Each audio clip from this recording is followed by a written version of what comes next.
The other day, Esther was enjoying cleaning up some resistance in her own experience on a specific topic. And she was using a process that we've been teaching for quite a long while called a focus wheel. And the focus wheel is used to increase momentum. It is used to pick a topic that you would like to make dominant and increase the vibration of it, which is what makes it dominant. So the focus wheel works like this. You're observing life, something that you observe could be improved, and you recognize it. So you sit with the intention of improving your vibration on a subject. So you start with where you are. Such and such sucks. And then, as always, when you know what you don't want, for just a flash you know what you do want. So on the other end of that stick is a clearer than usual picture of what you do want. I know I don't want this, I would prefer this.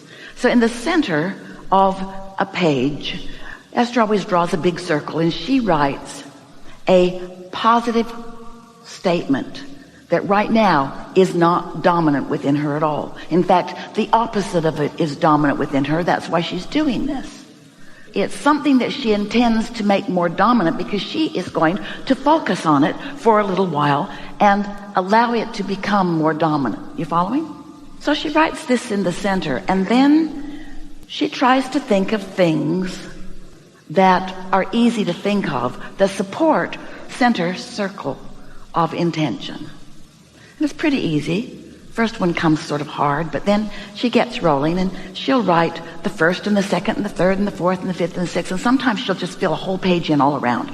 Sometimes you can hardly see anything left on the page. It's just writing everywhere. Sometimes the momentum becomes so fast that she finds what she has written in the center to be dominant in this moment. She changed what was dominant to something else. We call that deliberate creating. It's fun to clean up vibration. However, cleaning up vibration, just the idea of cleaning up a vibration, has resistance in it because there's something to clean up. And when you focus too long or too hard on what you're cleaning up, you make it dominant. You can do so many focus wheels on something that bothers you that you can make that thing that bothers you dominant. You getting the sense of what we're talking about? We love you so much. That's what humans do. You try so hard to get it right. You want so much to be good at what you do that you are so often in your quest for rightness or goodness or improvement actually activating the other end of the stick without even knowing you're doing it. Well, that's what Esther was doing. She was working so hard on cleaning up a vibration that she had been aware of that keeps rearing its ugly head, that while she was going through the motions and actually slightly improving the way she feels, overall, too much focus wheeling on the same subject over and over again was making what she didn't want dominant. Can you follow this a little bit? And can you put it in the category of trying too hard? So something very wonderful happened to Esther during this process. Right in the middle of the process, she grew weary of the subject. Sort of like sitting and looking through the catalog too long. Has that ever happened to you? Seemed like a good idea. Ooh, I'd like that, and I'd like that, and I'd like that. But after about 25 catalogs, you just want to vomit. Too much. You know what we're talking about. Too much on a topic without really improving anything. Maybe too much yearning. So she reached that place which, for ease of conversation, a really good description, she reached a place without in that moment, being able to consciously identify it, of just giving up. It was like, enough already. Enough already. I've said what I want what I've said. I'm Popeye the Sailor Man. Something like that. And in the process of that, she doesn't even know how she did it. So we can't even really teach it to you. We're just telling you it's possible. Oh, we'll show you how. Esther fast forwarded into an uncluttered space of pure desire. And the thought that came to her mind was, if I could have this any way I wanted, if I were starting all over with this, if I were starting completely over with this, what would I choose? And right behind that came the thought, since I'm starting over right now, because every moment you're starting over. In every moment, you're starting over on what you make dominant. Since I'm starting over right now, what do I choose? What do I choose since I'm starting over? It was like she rocketed through a portal where no resistance went with her. She was free of the focus wheel, free of trying to clean stuff up. She went into a sort of dream state, a sort of state of, since I get to choose whatever I want, what do I choose? She was free of now reality and just in a dream state of, what would I choose about this? Well, I would choose this, and I would choose this, and I would choose this, and I would choose this. She was breathless.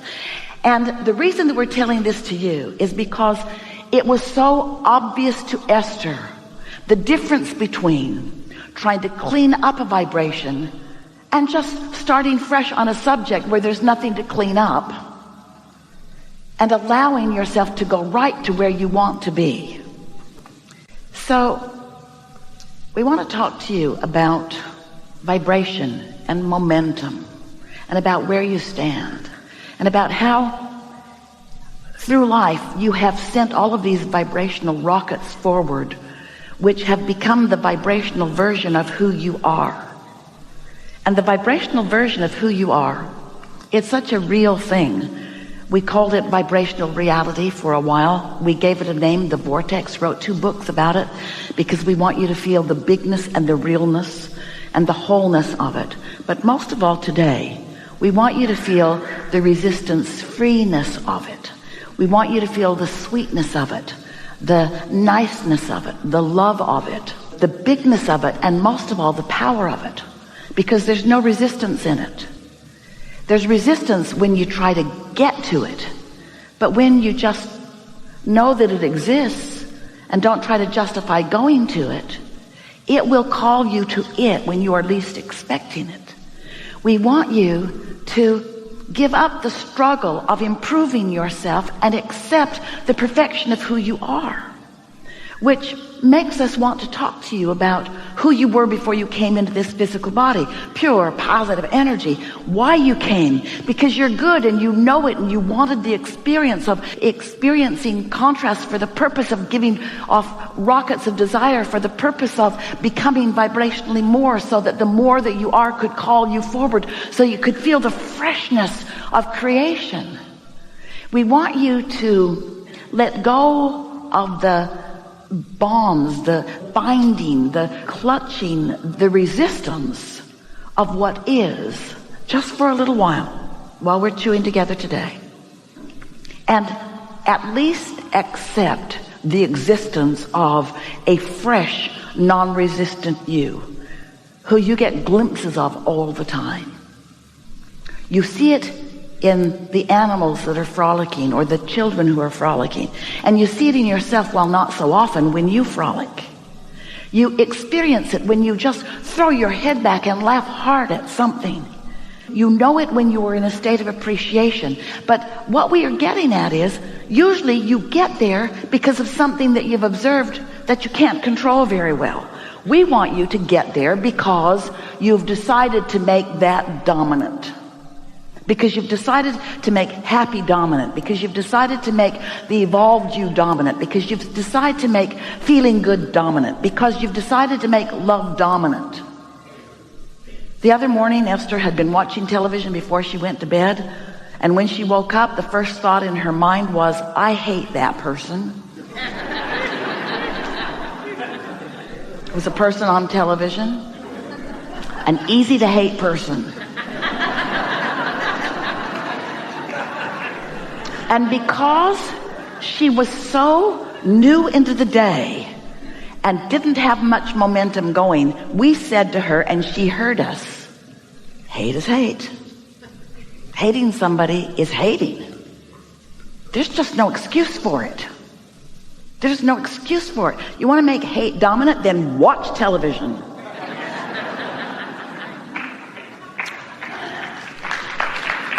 Oh, that's not really fair, because there are lovely things on television. But you're not ready for it yet. You got a lot to make dominant before you ever turn it on again. So, we're eager to talk with you about whatever matters to you. We want you to recall with us today that you were source energy before you came into this body, and the larger part of you still is.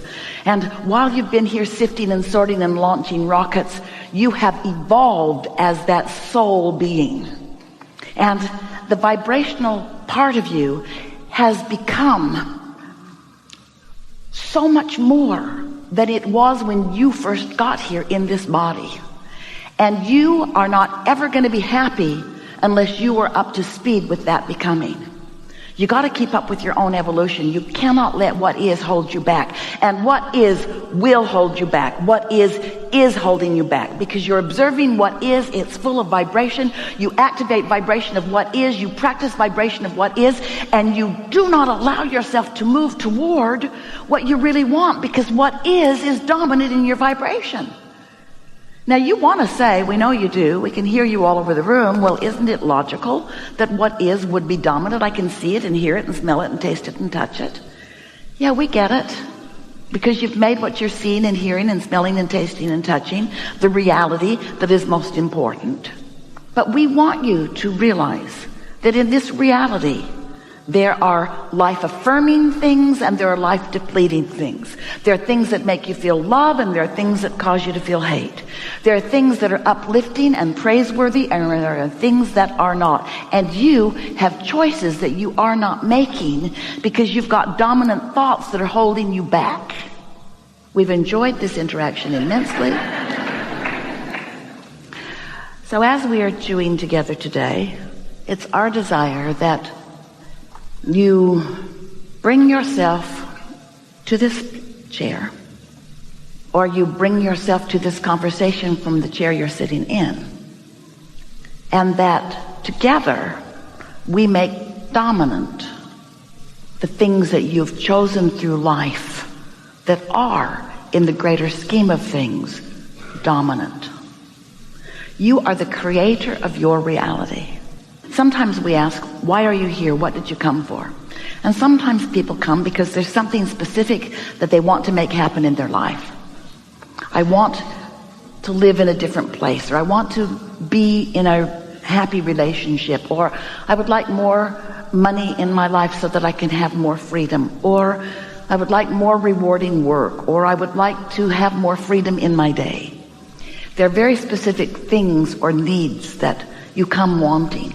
And we're encouraging all of that. But at the basis of every single thing you want, whether it's a relationship or a material object or a pile of money, everything that you want, what you really want is the feeling of joy, the feeling of freedom, the feeling of satisfaction, the feeling of alignment with who you have really become. So if life has caused you to want more money, vibrationally speaking, you have abundance that you are depriving yourself of.